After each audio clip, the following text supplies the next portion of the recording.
12. Birleşmiş Milletler İş ve İnsan Hakları Forumu Cenevre'de başladı. Toplantıya Dünya Uygur Kongresi, Amerika Uygur Federasyonu, Uygur İnsan Hakları Projesi, Uygur Hareketi ve yurt dışındaki diğer Uygur kuruluşlarının yanı sıra avukat Reyhan Aset'in de aralarında bulunduğu bazı aktivistler katıldı. Birleşmiş Milletler Konferansı'na katılan Amerikan Uygur Federasyonu Başkanı Alfidar İltabir, Uygur bölgesindeki köle emeği ve insan hakları ihlalleri hakkında konuştu.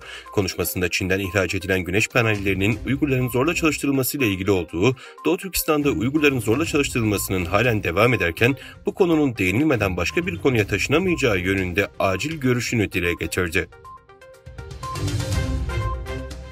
Doğu Türkistan ve Uygur Türkleri ile ilgili çalışmalarıyla Doğu Türkistan davasının Türkiye Büyük Millet Meclisi'ndeki önemli isimlerinden olan ve geçtiğimiz günlerde Japonya'nın başkenti Tokyo'da düzenlenen Uluslararası Uygur Forumu'na Türkiye'yi temsilen katılan Yeniden Refah Partisi Genel Başkan Yardımcısı ve İstanbul Milletvekili Doğan Bekin, işgalci Çin'in İslam'ı Çinileştirme projesine tepki gösterdi. Sosyal medya hesabından açıklama yapan Doğan Bekin, en son İnsan Hakları İzleme Örgütü'nün Doğu Türkistan'da yıkılan camilerle ilgili raporuna atıfta bulundu.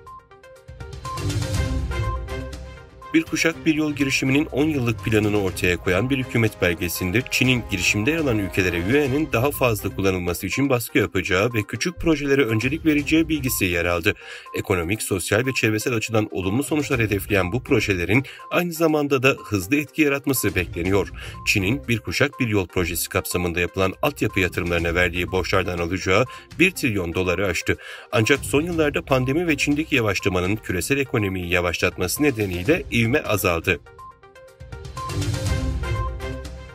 NATO Genel Sekreteri Jens Stoltenberg düzenlediği basın toplantısında Çin bizim düşmanımız değildir. Müttefiklerin Pekin'le ortak endişe kaynağı olan konularda diyaloğa girmelerini memnuniyetle karşılıyorum dedi. Stoltenberg konuşmasının devamında aynı zamanda Çin'in politikalarının güvenliğimiz üzerindeki etkileri konusunda da açık görüşlü olmalıyız ifadelerini kullandı. Kırgızistan Meclis Başkanı Nurlanbek Şekiyev'in başkanlığındaki Kırgız Cumhuriyeti devlet sembolleri hakkında kanunda değişiklik yapılmasına dair kanun tasarısı Genel Kurul'un oylamasına sunuldu. Meclis Anayasa Komitesi'nde de görüşülen yasa tasarısıyla ülke bayrağındaki dalga şeklindeki güneş ışınlarının düzleştirilmesi ve ortasındaki motifin içinde yer alan çizgi sayısının 3'ten 4'e çıkarılması önerildi. Meclis Başkanı Şakiyev ve Milletvekili Ulan Primov'un hazırladığı tasarı ilk okunuşta kabul edildi.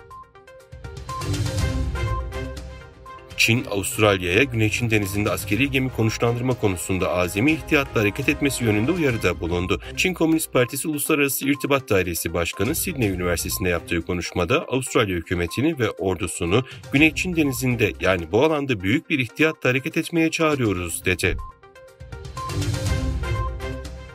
Çin'in kuzeydoğusundaki Heilongjiang eyaletinde Heilongjiang Mining şirketine ait Sangyang kömür madeninde dün yerel saatte 14.40 sıralarında kaya patlaması meydana geldi. Şirketten yapılan açıklamada 11 kişinin hayatını kaybettiği ifade edildi.